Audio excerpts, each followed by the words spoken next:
that's one big thing. People are wondering if you can still flip now, and of course you can.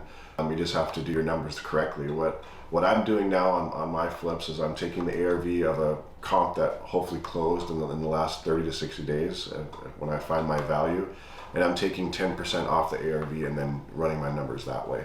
So that way in 3 to 6 months when that property is ready to hit the market, if the market did continue to go down 5 or 10%, then you've already accounted for that in your numbers and you're not losing. If you take the ARV today and don't adjust it, if the ARV goes down 5 to 10%, then there goes your profit. Basically, you've either breaking even or you possibly could be losing money on a flip. So you can definitely still flip now. You just have to account for it. People were flipping in 2008 when the market really did crash. I don't think this market is going to necessarily crash.